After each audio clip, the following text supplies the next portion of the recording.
लेकिन काम ब्रह्म ज्ञानी गुरु जब आता है तो भगवान साकार स्वरूप में आता है, तुम्हारी सबकी प्रेयर जब वो सुनता है और उसी प्रेयर के संकल्प के आधार पर वो तुमको उसका फल देता है।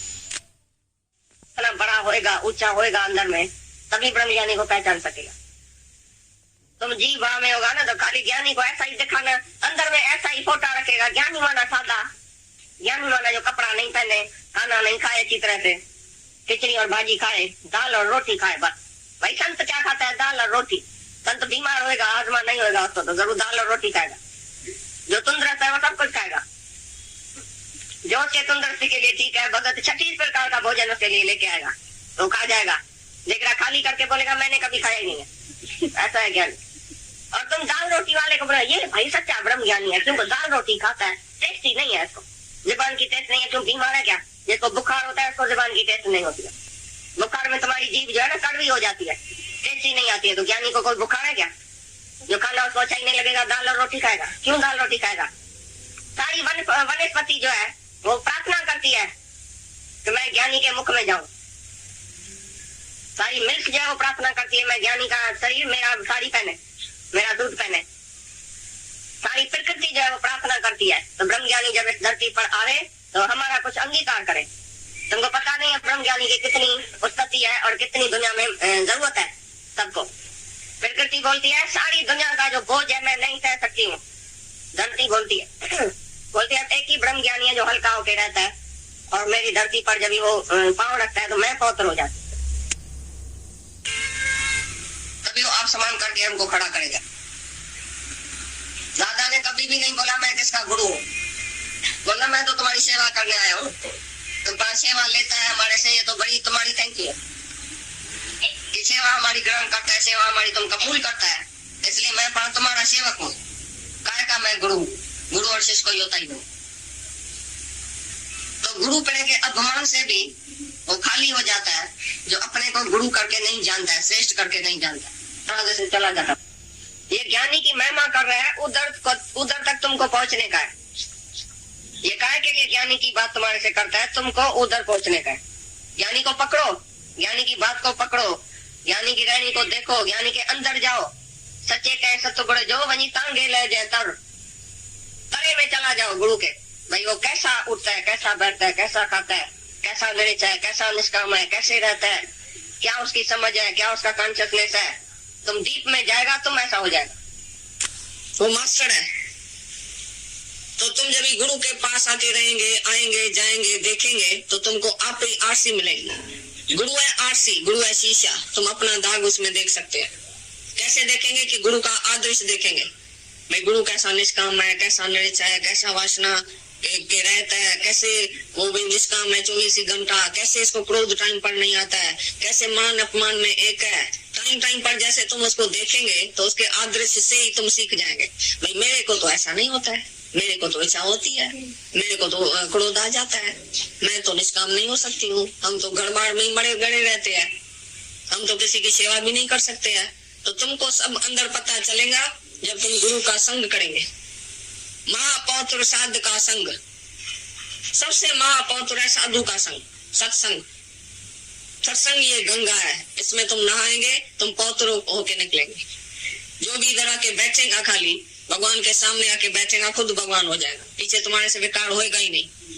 राजा का बेटा गोलियां चलाता है रास्ते में गटर में ऐसा बैठा है तो तुम बोलेंगे ना अरे तुम राजा का बेटा इतना अच्छा आदमी, तुम कैसे ये क्या क्या करता है, तुम कैसे गंदा काम करता है रास्ते में, तुम उसको शर्माएंगे ना।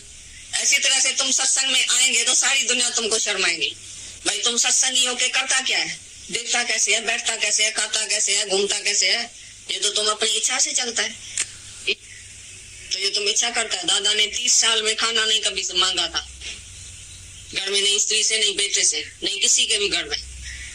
बेटे से नहीं बोलता था पानी गिलास लाओ, भैया को भी नहीं बोलता था पानी गिलास लाओ। तो भैया नौकर है वो भी बोलता था भगवान है हम क्यों मांगे। सबको पता था इस टाइम दादा पानी पीता है, इस टाइम खाना खाता है, वो आके भोग लगाता था आगे, वो खाए या नहीं खाए स्वतंत्र है, लेकिन वो मांगता कभी नहीं था। उसके जुबान से नहीं निकलता था कि पानी गिलास लाओ, खाना लाओ, ये चीज लाओ, ये चीज लाओ, मेरे को भूख लगी है, कभी भी नहीं। भगवान तुम ऐसे ही बनेंगे क्या, निरीक्षा नहीं बनेंगे भगवान हो जाएंगे। तुम्हारी इच्छा सबको देखने में आएगी। जहां भी तुम रहते हैं, खाते हैं, पीते हैं, ठहरते हैं, जाते हैं, आते हैं, सबको पता चलेगा कि ये स्वार्थ वाला है और ये निष्कामी है। दादा घर में 30 साल से नहीं बोला था, किसी से भी नहीं, नहीं औरत से, नहीं बहू से, नहीं बेटे से, किसी से भी नहीं। जो सामने आता था और आके पूछता था, दादा मैं दुखी हूँ, मेरे को ज्ञान सुनाओ, मैं तुम्हारी शरण आया हूँ, मेरे को सबक दियो, मैं बहुत दुखी हूँ, मैं कैसे आनंद में रहूं, कैसे शांति में रहूं, कैसे मुक्त हो जाऊं, तभी उसके मुख से निकलता था बात। नहीं तो बाकी तो सारा दिन मौन। जो दुनिया से मौन नहीं करता है तो उसके अंदर शक्ति भी नहीं आती है। ये ब्रह्म ज्ञान की शक्ति किसको आती है? जिसने सारी दुनिया से मौन कर दिया, सारी दुनिया से अनकंसर्न हो गए, अनअटैच्ड, डिसइंटरेस्टेड। इधर जब जगत ही मिथ्या है तो मिथ्या की खबर भी मिथ्या है। तो मिथ्या की खबर मैं सुनूं क्यों? मैं अपने अंदर क्यों डालूं मिथ्या की खबर? सत्य की खबर कोई सत्य वस्तु आके सत्य आदमी कोई बैठेगा, सत्य वस्तु के लिए पूछेगा, आत्मा के लिए पूछेगा तो उठ के खड़ा हो जाएगा, 10-10 घंटा आत्मा की बात करेगा। अगर माया की बात शुरू होगी सो जाएगा, देखेगा ये माया की बात में गया, चलो उधर बात ही नहीं करेगा। घर में कभी किसी बेटे से नहीं पूछा तुम किधर से आता है, कितने बजे आया, कमाई कितनी हुई, तुमको नौकरी है कि नहीं है, क्या बात है क्या नहीं है, बिल्कुल नो। बोला जगत से हम पीछ नहीं देगा तो परमात्मा को नहीं पाएगा। जगत भी बातें भी सोचेगा, जगत में भी ध्यान देगा, स्त्री बेटे में भी ध्यान देगा और भगवान भी मिलेगा, तो ऐसा कुछ नहीं होगा। वैराग पूरा पूरा लेने का है, वैराग लेने के साथ ज्ञान पक्का नहीं होगा। जो जगत में भी बड़ करता है, बात करता है, पूछता है सारा दिन, तो वो पूछ जिसके अंदर है वो जानवर है। पूछ जानवर को होती है, मनुष्य को नहीं होती। तुम खुद एग्रेसर होके जाके घर में पूछेगा, फलाना आया, कितने बजे आया, फलाना तुमने कमाई कितनी किया, आज दुकान में गया, आज बीमार है, आज ये है, आज ये है। उसने बिल्कुल बोलना बंद कर दिया, मौन। भाई घर में जैसे मैं मर गया हूँ, मेरे मरने के बाद तुम सब कैसे चलेगा, तुम चलो तो मैं देखो, नहीं तो मैं मर नहीं सकूंगा। मरने के टाइम मेरे को ख्याल आएगा, अरे मैं तो ये काम करता था, अभी इसका कौन काम करेगा, ये बेटा अकेला हो जाएगा मेरे सिवाय, स्त्री अकेली हो जाएगी मेरे सिवाय, फलाना अकेला हो जाएगा मेरे सिवाय, मैं नहीं हूंगा तो कैसे होगा। बिल्कुल वो ऐसी दुनिया में रहता है, भगवान की दुनिया में। अब जो सपने की दुनिया उसने छोड़ दिया, और जो सपना था मेरी स्त्री मेरा बेटा, वो सपने की दुनिया को जब छोड़ेगा तभी सच्ची दुनिया में आएगा, तभी 24 घंटा सिमरन होएगा भगवान का, नहीं तो कैसे हो सकता है। तो माया में रहेगा तो भी सत्य समझेगा, जगत को भी सत्य, स्त्री को बेटे को सत्य समझ के बात करता है, भगवान कैसे सत्य मानेगा। ज्ञानी ऊपर ऊपर से चलता है दुनिया में, अंदर से नहीं। और अज्ञानी के अंदर जैसे घाव लगा पड़ा है, जगत इतना सत्य लगा पड़ा है जैसे घाव पड़ता है, एक एक चीज सुनता है, मेरा बेटा ऐसा हो गया, मेरे को छोड़ के चला गया, अरे आज जुदा हो गया, आज ऐसा हो गया, घाव लग जाएगा। एक एक बात सुनेगा, घाव लगेगा। दादा ने बोला हम 100 आदमी घर में थे, 4-5 भाई था, उसका बेटा, पोता, पड़पेटा, माँ बाप, सब 100 आदमी घर में इकट्ठे रहते थे, फैमिली थी। तो जब ज्ञान लगा दादा को बोला तो 100 आदमी से जब कोई मरेगा, कोई जलेगा, किसका एक्सीडेंट होएगा, कोई फुटेगा, तो हमको शाक आएगा, 100 शाक हमको रोज आएगा। गुरु को बोला हमको शाक से बचाओ, 100 शाक मेरे को रोज आता है। इसका पोता ऐसा हुआ है, इसको औरत को ऐसा हुआ है, मेरे बहू को ऐसा हुआ है, मेरे बेटे को ऐसा हुआ, तो हम तो रोज शाक में मर जाएंगे। तभी गुरु ने बोला तुम ही मर जाओ, उसी को सबको जो मारो, पहले तुम मर जाओ, तो तुम्हारे लिए 100 है ही। तुम आत्मा है, सर्वत्र आत्मा है, कोई तुम्हारा नहीं। ये जगत है ही नहीं, ये घर बार है ही नहीं, ये सब सत्य नहीं है। सत्य खाली एक आत्मा है, बाकी सब मिथ्या है, बाकी ये सब सपना है और सब मिथ्या है, कुछ भी सच नहीं है इसमें। तभी सत्य वस्तु को पकड़ा तो साक्ष से बच गया। बोलता था मैं रोज शाक से बच गया हूँ, 100 शाक मेरे को लगता था, क्योंकि 100 आदमी से तो मेरा रोज का मैं मारता, और पीछे और से भी दोस्ती यारी और दुनिया से भी लोकारी तो बहुत है। सबका सुनूंगा मैं मरूंगा, एक एक बात में दुखी हूंगा, दूसरे के दुख में मैं दुखी। तो दुख के लिए मैंने जन्म लिया है क्या? तो 100 आदमी का मैं दुख बैठ के सारा दिन सुनूं और उसी में दुखी होकर मरूं। ये दुख रूपी संसार बोला ना भी, दुख रूपी संसार के आवागमन से छूट जाता है ज्ञानी, क्योंकि जीते ही जी दुख रूपी संसार को छोड़ दी, अपने आत्मा के आनंद में रहता है, अकेला रहता है। मैं एक अकेला आया हूँ, निर्गत, अनकंसर्न। जब अनकंसर्न होके रहेगा, अनअटैच्ड होके रहेगा, अपनी आत्मा में ही अटैचमेंट हो, सबसे मन निकाल के अपनी आत्मा में जोड़ो। जब अपनी आत्मा देखेगा तभी और से सबसे प्रीत हट जाएगी, एक ही भगवान से प्रीत जुड़ेगी। सिवाय है वो सच्चा सन्यासी। ज्ञानी को अपने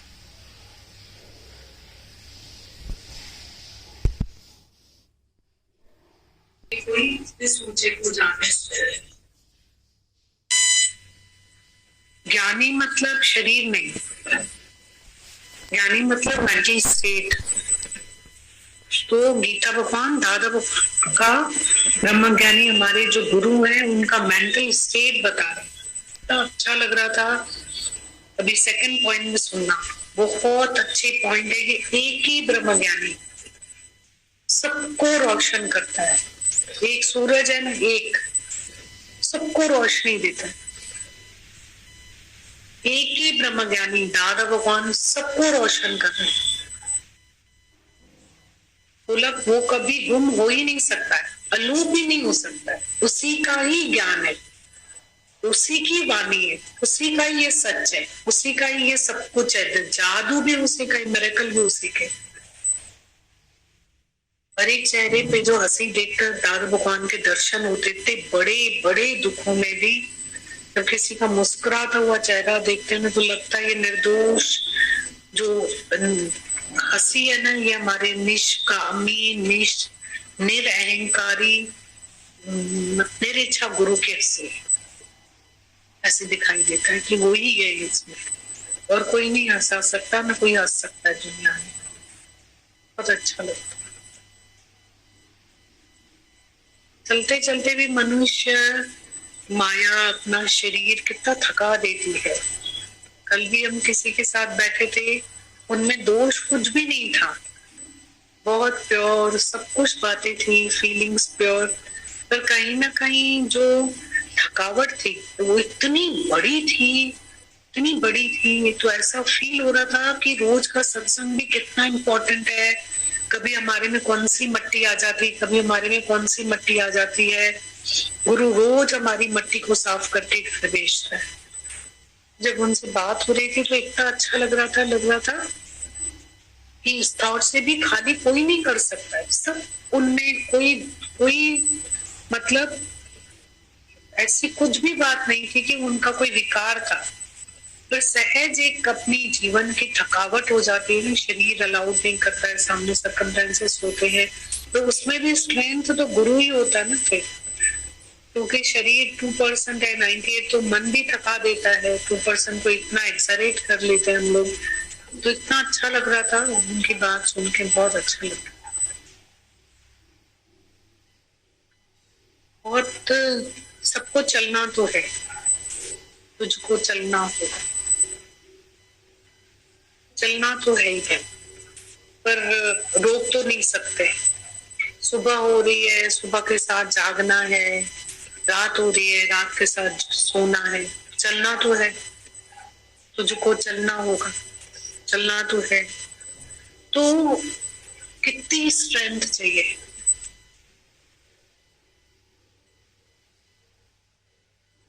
कितनी स्ट्रेंथ चाहिए, कितनी ताकत चाहिए चलने के लिए। और इस जीवन तो निकाल भी नहीं सकते ताकत के बगैर। इतने अनुभव होते हैं सबसे मिलकर के कि चलना तो है।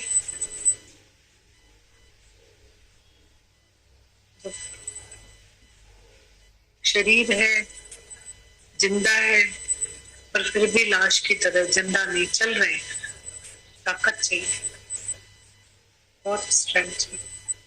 रोज की सत्संग की धरती स्ट्रेंथ है हमारी। गीता भगवान, इतना अंदाज प्यारा है उनका, हमारे प्यारे दादा भगवान को गीता भगवान इतने प्यारे अंदाज में एक्सप्लेन करते हैं कि तुम क्या समझते हो, ज्ञानी वो होता है जो सोता है, जागता है, खाता है, नहीं पहनता है, पहनता है, ये ज्ञानी होता है क्या? कितना अच्छा समझा रहे हैं। बोले हम गए तो दादा सो रहे थे, तुम बोलोगे दादा सो रहे थे, तो ज्ञानी सोता जागता और वो ज्ञानी होता है क्या जो जल्दी उठता है, सोता है, जागता है, ये करता है, वो ज्ञानी है क्या? ज्ञानी इन सब से बहुत ऊपर है, बहुत ऊपर है। जो कुत्ते पे नहीं बैठे वो ज्ञानी है क्या? वो कुत्ते पे भी बैठेगा, पर तुम्हारे जैसा थोड़ी है, वो पीने नहीं गया है, छुड़ाने गया है। ये अंतर तो हर बात में होता ही है ना। अभी भी बोला, हम गए, दादा आप अभी तक सो रहे थे, बोले दादा मैं रात भर राजा के साथ बातें की है, मैं जागा हूं, मेरे को नींद ही नहीं आई, तभी मैं अभी सुबह को सो रहा हूँ। तो तुम्हारा बोल रहे थे क्या मीनिंग है, जो सोता है वो ज्ञानी नहीं है क्या? पूरी कैसे बोल रहे थे कि दादा भगवान ने बोला मैं 80 इयर्स यंग हूं। 80 इयर्स यंग क्यों बोला? क्योंकि उन्होंने बोला कि मेरे में इतना किसी के लिए कंसर्न है, प्यार है, निष्कामता है कि मैं तुमसे भी ज्यादा एक्टिव हूं। तुम सुस्ती करोगे पर वो मेरे को सुस्ती नहीं। मैं जैसे गीता भगवान को बोला एट वंस, वो खुद भी at once, you at once. वहां से उन्होंने बोला कि मैं 80 इयर्स यंग हूं और तुम 20 इयर्स। माया जवानी में बुढ़ा कर देती है, कितनी सुस्ती है। आज देखो सच बात है, यंग एज में कितनी सुस्ती है, छोड़ो सुस्ती, पकड़ो चुस्ती, हथकर आता मस्ती। एक सत्संग का नियम चुस्त बना देता है, छोटे छोटे बच्चों को आर्टिस्ट बना देता है। एक सत्संग का सिर्फ नियम 1 घंटे का, इतने चुस्त हो जाते हैं बच्चे, छोटे छोटे बच्चे भी। इतना अपना उनका काम है, जॉब्स है, ये है वो है, सब करके भी सत्संग में इतना डबल हो जाता है दिन। हमारा सत्संग जो आता है ना उसका दिन डबल, तो जो सत्संग में नहीं बैठे उसका दिन आधा ही होता है।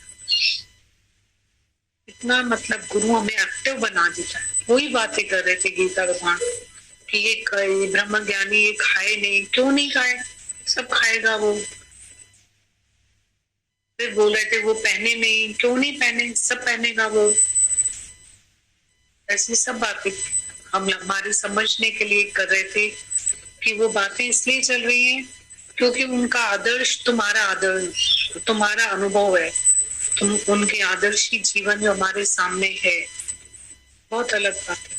मतलब दादा भगवान उतने ही वो खाया भी, पिया भी, सोया भी, फिर उतनी मेरी इच्छा पॉइंट बता रहे हैं गीता भगवान, घर में किसी से भी कुछ भी नहीं मांगा। एक सच है, पहले शुरू में हम सत्संग सुनते ना, इच्छा क्या लगती है, इच्छा लगेगी कि साड़ी की इच्छा, ज्वेलरी की इच्छा, सैंडल की इच्छा। ये दादा भगवान ने अपने घर में किसी से कुछ भी नहीं मांगा, भाई मेरी इच्छा है, मेरे लिए कुछ भी नहीं रखना, ठंडी खिचड़ी में गरम दूध करके डाल के पानी का गिलास भी किसी से नहीं मांगा। अब कहाँ वो इच्छाएं और कहाँ इतनी बारीक इच्छाएं, और इच्छाओं का तो कोई अंत ही नहीं है। इच्छाएं इच्छाएं, कोई एंड ही नहीं। सेवा, इज्जत, प्रेम मांगते ही तो रहते, इच्छाएं तो है। कहाँ तक इच्छाएं, गुरु ने दर्शन कराए इच्छाओं के।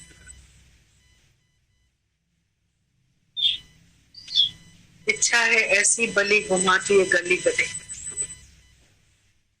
चाहना गिराए विजेती जीवक है ब्रह्म पदत। चल पढ़ू, सुंदर में सुंदर दिल की किताब है, पढ़े इसको पढ़े। ये पॉइंट भी कितना अच्छा बता रहे थे कि दादा ने अपने घर में किसी से कुछ भी नहीं मांगा। कैसे मतलब आज कितना हम लोग समझते हैं ना, ज्ञान में राम बोलना है, कृष्ण बोलना है, नानक, गुरु नानक साहब जी को बोलना है, उनको याद करना है। मुझे तो लगता है ज्ञान मतलब पोथी, मतलब पुस्तक, सुंदर में सुंदर किताब है, दिल की किताब को पढ़ना। फुर्सत ही नहीं अपनी किताब को पढ़ने से। गुरु से कैच करो, मैच करो, पहले कैच करो फिर मैच करो कि मेरी जीवन क्या है। अज्ञान की निवृत्ति ही ज्ञान है, स्वयं का मरण ही सिमरन है। हम उनका सिमरन करेंगे, कृष्ण का, नानक का, राम का। अपना सिमरन, स्वयं का मरण ही तो सिमरन है। सिमर सिमर सिमरता सुख पावे। तो मरेंगे कैसे हम जब अपने अहंकार से मरेंगे तो मरेंगे, हम अपनी इच्छा से मरेंगे तो मरेंगे, हम अपने क्रोध से मरेंगे तो मरेंगे। अब डॉक्टर्स बोलते हैं क्रोध नहीं करो। वो एक को बहुत क्रोध, उस दिन बोल रहे थे, आता है बाहर से कोई आए थे तो बता रहे थे उनके प्रॉब्लम हो गई आईज में। तो क्रोध से मरेंगे तो मरेंगे, लोभ से मरेंगे तो मरेंगे। ये सब आता है, अपने आप ही आ जाता है। ममता, अभी कुछ गया है, कुछ पड़ा है। तो सुंदर में डर, आलस्य, सुस्ती, तो अपने विकारों से हमें उठना ही पड़ेगा। और जितना उठे उतना खुद को हमें उतना हमें मतलब जितना हम उठे हैं उतने शांति आनंद के हकदार हम खुद बने। जितना और हम उठेंगे उतना हमें, हमारा ही हक है इस पे, बहुत इम्पोर्टेंट है। नहीं तो हम ना सो पाते हैं, न रात की नींद है न दिन का चैन। एक ख्याल तो आ जाए, एक ख्याल, एक आंख में कुछ तिनका तो चला जाए, दांत में कुछ फंस तो जाए, पूरा शरीर का सिस्टम हिला जाए। एक ख्याल तो आ जाए, ख्यालन जी आराम सारी, ख्यालन के परे कर मिठा ब्यो न कोई तुम। छेड़खानी करो ही नहीं अपने साथ ज्यादा। शांति से सत्संग आओ, शांति से शुक्रानों में दिन गुजारो। ज्यादा छेड़खानी करो। बहुत बहुत हम समझते ज्ञान, ज्ञान मतलब ये, ज्ञान मतलब वो, ज्ञान मतलब कुछ भी नहीं। ज्ञान मतलब मेरी मैं, बस, और कुछ नहीं है ज्ञान। कि मैं निवृत्ति करूं अपनी मैं की, बस, और कुछ नहीं। हम बोलेंगे मैंने इसको ज्ञान सुनाया, मैंने ये किया, फिर जोश भी आ जाएगा, फिर कुछ और भी हो जाएगा। गुरु का ही ज्ञान है, गुरु ने ही दिया, सब कुछ किया। किसी और के नुकसान पे हमारा जोश क्या करेगा। अभी उस दिन भी कोई आए, इतने दिनों, लंबे दिनों के बाद आए, जैसे कि सालों बाद शक्ल देखी। ऑफिस से बैठे से बोला हमारा मकान बन गया है। कहा जरूर, बहुत खुशी की बात है, सच में खुशी है, हमें तो बहुत खुशी है। खुश रहो उसमें, आराम से रहो। ऑलरेडी नुकसान वाले इंसान को हम क्या बोले, दो ऑलरेडी लॉस में, तो जोश आ जाएगा, अपने को कंट्रोल नहीं कर पाएंगे। छोड़ दो फ्री सबको और प्रेम करो। और दादा का ही ज्ञान है सब। हम क्या देंगे, भगवान माता भगवान की चिट्ठियां पढ़ो, वो ही है। हम तो अपना लेके बैठे हुए, इतना हमें दिया है, उनके शुक्राने जाए, बहुत अच्छा लगता है, बहुत शुक्राने।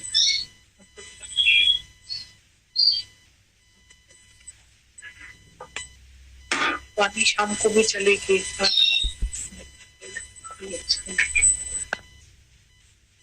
आंटी थी बहुत प्यारी देवी, बिल्कुल प्यारी में प्यारी। कल उनका शरीर ओम में समा गया, बहुत शांति से ओम में समा गया। उनको नमन है, प्यार है।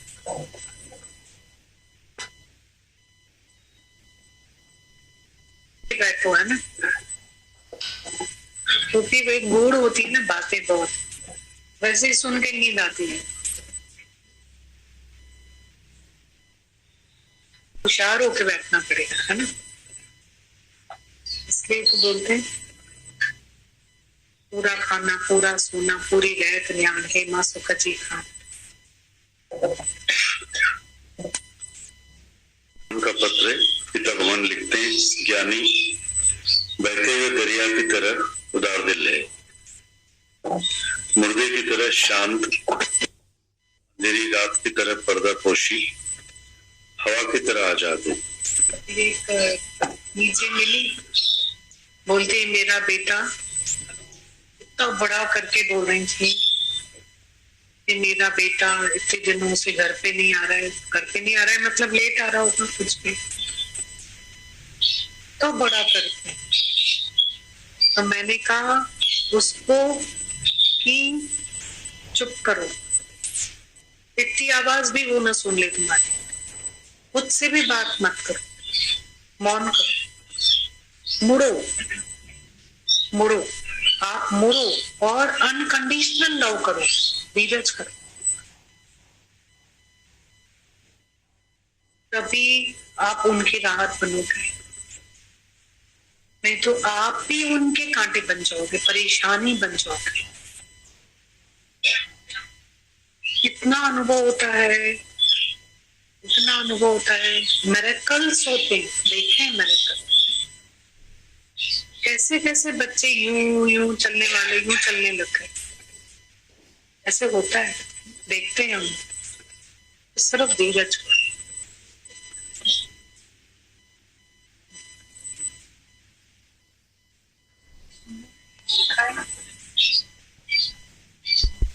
असा इनके चैना से उनके चैना से, इनसा गलाइना से उनसा गलाइना से। अब क्योंकि अपने अंदर है तो सबसे बात करेंगे ना, मत करो किसी से भी बात कोई भी। तैने दुखन आऊ सुखन जो कर गुरु सा खानी देन सा करे तू कंदे छा, मतलब जी तेरी सारी दुनिया तैन में रही तू कंदे छा, मत करो किसी से भी बात। गीता भगवान लिखते हैं, ज्ञानी बढ़ते हुए दरिया की तरह उदार दिल है, मुर्दे की तरह शांत, अंधेरी रात की तरह पर्दा पोशी और हवा की तरह आजाद है। दूसरे की भलाई के लिए वाणी चलाता है, दूसरे को इज्जत देता है चाहे वह कितना भी छोटा हो। गीतावन लिखते हैं, ज्ञानी बहते हुए दरिया की तरह उदार दिल है, मुर्दे की तरह शांत, अंधेरी रात की तरह पर्दा पोशी, हवा की तरह आजाद है। दूसरे की भलाई के लिए वाणी चलाता है, दूसरे को इज्जत देता है चाहे वह कितना भी छोटा हो। चरण धूल तेरे जन की हुआ, अपने को सबके आगे कुछ भी नहीं समझता है, कर्ण से भी कम और तुच्छ समझता है इस शरीर को। अहंकार रूपी सर उठाकर कभी किसी से नहीं बोलता है कि मैं कुछ हूं। गुरु की इतनी नम्रता देखकर सब झुक जाते हैं और अपना अहंकार रूपी सर खुशी से आकर भेंट करते हैं। जो कहता है कि मैं दास हूं, नौकर हूं, कम हूं, वह द्वैत में है, वह सच्ची नम्रता नहीं है। पर ज्ञानी कहता है कि मैं भगवान हूं, वह अपने शरीर का ध्यास ही बिल्कुल खत्म कर देता है कि मैं ना। कितना इम्पोर्टेंट है ये वाला पॉइंट। ऊपर बोला तुम्हारे में ये सब होना चाहिए, और नीचे बोला कि मैं दास हूं। नहीं, हम समझते मैं ना इतना, ये सब पॉइंट्स में फिर हम लोग अपने आप को इतना वीक बना देते हैं कि मैं बेटे के आगे झुक रही हूँ, मैं इसके आगे झुक रही हूँ। आप किसी के आगे भी मत झुको, आप भगवान हो, सब में भगवान है। बीच में अपने अज्ञान की निवृत्ति करो बस। हम या तो वैसे चले जाते हैं या तो ऐसे चले जाते हैं। ज्ञान से इष्ट करो, प्रीत करो। To suppress the desire is also desire. To fulfill the desire is also desire. मैं आत्मा, सामने भगवान, तो किसी को मैं क्या कहूं? कौन कहे साहिब को यूं कर यूं न कर। भगवान लिखते हैं, ज्ञानी बढ़ते हुए दरिया की तरह उदार दिल है, मुर्दे की तरह शांत, अंधेरी रात की तरह पर्दापोशी, हवा की तरह आजाद है। दूसरे की भलाई के लिए वाणी चलाता है, दूसरे को इज्जत देता है, चाहे वो कितना भी छोटा हो। चरण धूल तेरे जन की हो, अपने को सबके आगे कुछ भी नहीं समझता है। दंड से भी कम और तुच्छ समझता है शरीर को। अहंकार रूपी सर उठाकर किसी से भी नहीं बोलता है कि मैं कुछ हूँ। गुरु की इतनी नम्रता देखकर सब झुक जाते हैं और अपना अहंकार रूपी सर खुशी से आकर भेंट करते हैं। जो कहता है कि मैं दास हूँ, नौकर हूँ, कम हूँ, वह द्वैत में है। यह सच्ची नम्रता नहीं है। पर ज्ञानी कहता है कि मैं भगवान हूँ, वो अपने शरीर का अभ्यास ही बिल्कुल खत्म कर देता है कि मैं ना। यह सच्ची नम्रता है। पर बाहर से ऐसा लगेगा कि जो कहता है कि मैं नौकर हूँ, दास हूँ, वह नम्रता वाला है। पर सच्ची नम्रता अपने को भगवान समझने में आती है, न कि भक्त समझने में। तुम सब अपने से पूछो कि तुम अपने को क्या समझते हो। गीतावन आगे लिखते हैं, कसूर की सजा मिलनी चाहिए या माफी मिलनी चाहिए, तुम क्या चाहते हो। दुनिया के लोग कर्म करके माफी लेते हैं, पर ज्ञानी हर वक्त कहता है कि शरीर को पूरी सजा मिलनी चाहिए। भगवान को इंसाफ करने दो। पार्शियलिटी पास खातरी करेगा तो इंसाफ नहीं करेगा। तुम भगवान को अपने धर्म से गिरने के लिए मजबूर नहीं करो कि मुझे माफी दो। पर शरीफ वह है जो गलती कसूर करे ही नहीं। अपने को रोज रोज सुधारते आओ। अपनी भूलों गलतियों पर कड़वी नजर रखो तो फिर भूल नहीं होगी। शरीर में रहकर, द्वैत में रहकर जरूर भूलें होंगी, पर आत्मा निर्दोष है।